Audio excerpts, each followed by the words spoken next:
Hello viewers, अस्सलाम वालेकुम। मैं उम्मीद करता हूं कि आप सब ठीक होंगे। आज हम फार्माकोलॉजी सीरीज़ की थर्ड वीडियो आप सबके सामने पेश करने जा रहे हैं। इस वीडियो के अंदर हम कोशिश करेंगे कि आप सबको एफिकेसी और पोटेंसी इन दोनों के दरमियान जो बेसिक डिफरेंस है वो क्लियर करने की कोशिश करें। बहुत सारे बच्चों को ये लगता है कि एफिकेसी और पोटेंसी दोनों एक चीज़ हैं, लेकिन जो है ऐसा है नहीं। एफिकेसी और पोटेंसी में एक बहुत बड़ा डिफरेंस है। एफिकेसी को हम आम अल्फाज में जो है वो मैक्सिमम रिस्पॉन्स कहेंगे कि ड्रग का जो है वो मैक्सिमल जो इफेक्ट आ रहा है उसको हम कहेंगे एफिकेसी, यानी वो ड्रग जो है वो कितनी एफिकेशियस है। ठीक है। और पोटेंसी को हम कहेंगे कि उसकी जो पोटेंसी को हम ED50 भी कहते हैं, इफेक्टिव डोज 50, कि उसका जो रिस्पॉन्स है उसकी मेजरमेंट, यानी जो डोज है उसकी मेजरमेंट कि कितनी डोज में उसको जो है वो एक बायोलॉजिकल रिस्पॉन्स, एक थेराप्यूटिक रिस्पॉन्स अचीव हो रहा है, तो इसको हम जो है वो पोटेंसी कहेंगे। इसको हम एक एग्जांपल से समझने की कोशिश करते हैं इन दोनों टर्मिनोलॉजीज को। आपके पास जो है वो तीन ड्रग्स हैं, ठीक है, ड्रग ए, ड्रग बी और ड्रग सी। ये तीनों ड्रग्स जो हैं वो आपकी हम एक कंडीशन ले लेते हैं कि वेंट्रिकुलर कॉन्ट्रैक्शंस को जो है वो कंप्लीट जो है वो ख़त्म करेंगी, इरेडिकेट करेंगी। ठीक है। तो उसमें जो ड्रग ए है वो 10 mg की डोज पर जो है वो वेंट्रिकुलर कॉन्ट्रैक्शन जो है वो बिल्कुल रिड्यूस कर रही है। ठीक है। अच्छा, आपकी जो ड्रग बी है वो 20 mg जब आप ले रहे हैं तो आपकी जो वेंट्रिकुलर कॉन्ट्रैक्शंस हैं वो बिल्कुल रिड्यूस हो गई। और जो ड्रग सी है उसकी जो वेंट्रिकुलर कॉन्ट्रैक्शंस हैं वो उन दोनों की, ड्रग ए और ड्रग बी की जो है वो 100% रिड्यूस हुई, लेकिन इसकी जो है वो 60% रिड्यूस हुई, लेट्स सपोज। तो और जो इसकी ड्रग सी की डोज ली वो हमने 50 mg ली। ठीक है। तो हम ये कह सकते हैं कि जो ड्रग ए है उसकी एफिकेसी, ठीक है, बहुत स्ट्रांग है। ठीक है। वो बी और सी की बनिस्बत ज़्यादा स्ट्रांग है।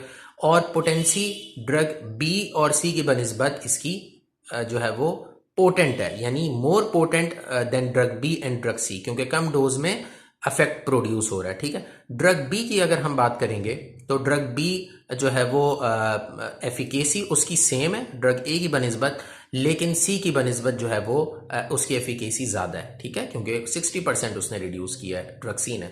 और अगर हम पोटेंसी की बात करें तो ड्रग सी, जो ड्रग बी है वो ड्रग ए की बनिस्बत जो है वो कम पोटेंट है। ठीक है। ड्रग ए ज़्यादा पोटेंट, ड्रग बी जो है वो कम पोटेंट। लेकिन अगर हम ड्रग सी की बात करें तो उनकी जो पोटेंसी है, क्योंकि उसने 60% रिड्यूस किया, तो जब तक हम उसकी 50 mg डोज को इंक्रीज नहीं करेंगे तब तक हमें जो है वो रिस्पॉन्स नहीं मिलेगा। तो इससे हम ये अंदाज़ा लगाएंगे कि जो ड्रग सी है वो ड्रग ए और बी की बनिस्बत जो है वो लेस एफिकेशियस है और लेस पोटेंट है। ठीक है। तो ये बेसिक जो है वो डिफरेंस है जो कि हम सब को जो है वो एज अ फार्मासिस्ट पता होना चाहिए। इसके बाद हम एक थेराप्यूटिक इंडेक्स की बात कर लेते हैं और थेराप्यूटिक विंडो की बात कर लेते हैं कि इन दोनों में क्या डिफरेंस है। बहुत जगहों पर आप जो है वो कंफ्यूज होते हैं, आपको लगता है थेराप्यूटिक इंडेक्स और थेराप्यूटिक विंडो दोनों सेम है, लेकिन इनमें डिफरेंस है। थेराप्यूटिक इंडेक्स जो है वो बेसिकली रिलेशन होता है सेफ्टी प्रोफाइल को, डोज प्रोफाइल को जो है वो उसकी सेफ्टी को जो है वो इंडिकेट करता है कि आया ड्रग जो है वो कितनी सेफ है। ठीक है। तो इसको हम कहते हैं थेराप्यूटिक इंडेक्स, जो कि रिलेशन होता है, रेशो होता है LD50 टू ED50 का। LD50 और ED50 आप सब बखूबी वाकिफ़ होंगे कि 50% पॉपुलेशन जो है वो एनिमल्स की जो है वो किल हो जाए तो लीथल डोज 50, और अगर 50% पॉपुलेशन उसको जो है वो थेरेप्यूटिक इफेक्ट प्रोड्यूस हो तो ED50। तो इन दोनों के दरमियान जो रेशो है उसे हम थेरेप्यूटिक इंडेक्स कहते हैं। और जितनी ड्रग की थेरेप्यूटिक इंडेक्स ज़्यादा होगी उसका मतलब कि उसकी सेफ्टी भी जो है वो ज़्यादा है। ठीक है। तो इससे भी आप अंदाज़ा लगा सकते हैं।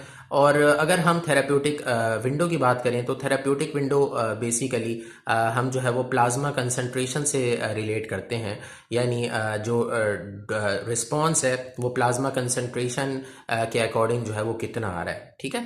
तो इसमें और जो थेराप्यूटिक इंडेक्स है इनमें जो है वो डिफरेंस होता है, जो कि हमने कोशिश की है कि हम आसान अल्फाज में जो है वो क्लियर करने की कोशिश करें। इंशाल्लाह इंशाल्लाह हम लोग जल्द आप सबके साथ नेक्स्ट फार्माकोलॉजी सीरीज़ की वीडियो लेकर हाजिर होंगे। अपना बहुत ख्याल रखिएगा और हमारे साथ जुड़े रहिएगा।